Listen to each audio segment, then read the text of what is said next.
আসসালামু আলাইকুম রহমতুল্লাহ বরকাত। জয় হিন্দ, জয় ভারত, হিন্দুস্তান জিন্দাবাদ। শুনে না আবুদাবুদ হাদিস নম্বর 4800। প্রিয় নবী রাসূল সাল্লাল্লাহু আলাইহি ওয়াসাল্লাম বলেছেন, যে ব্যক্তি তামাশার ছলে মিথ্যা বলে না, আমি তার জন্য জান্নাতের একটি ঘরের জিম্মাদার। হাদিস শুনে না আবুদাবুদ হাদিস নম্বর 4800। ব্যাখ্যা বলবো একটু বিশদভাবে, একটা ধৈর্য ধরবেন।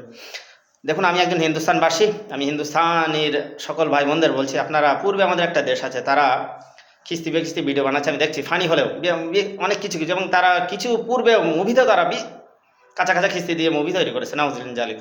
দেখুন, হিন্দুস্তান একটা বৃহৎ দেশ, এখানে একটা অনেক ধর্মের ভাষাভাষার মানুষ বাস করে, এখানে অনেক রুটি রুজির প্রয়োজন। তো অনেক রকম রিজিক সৃষ্টির যেসব জিনিসগুলো আছে সেগুলো ঠিক আছে, সমস্যা নেই, শালীনভাবে মার্জিতভাবে আপনারা খিস্তি ছাড়া সুন্দরভাবে আপনারা ভিডিও তৈরি করুন।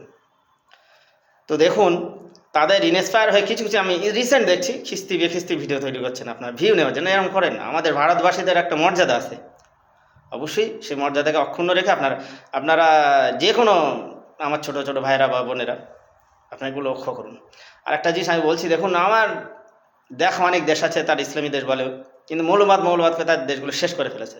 সেখানে রুটুজির অন্বেষণে দৈত্য সীমার নিচে বাস করে, বাইরের দেশে গিয়ে খাদ্যমের কাজ করে, ট্যাক্সি চালায়। তো আমরা হিন্দুস্তানবাসী, অবশ্যই আমার মনে রাখা উচিত, আমরা কারো পেটে লাথি মারতে চাই না, তবে শালীন ভদ্র মার্জিতভাবে এবং খিস্তি না করে আপনারা মুভি বা ভিডিও যেগুলো করতে চান অবশ্যই অবশ্যই এগুলো লক্ষ্য রেখে করুন। আমরা হিন্দুস্তানে দেখেছি অনেক মানুষ এর সঙ্গে জড়িত, অনেক মানুষের পেটও চলে।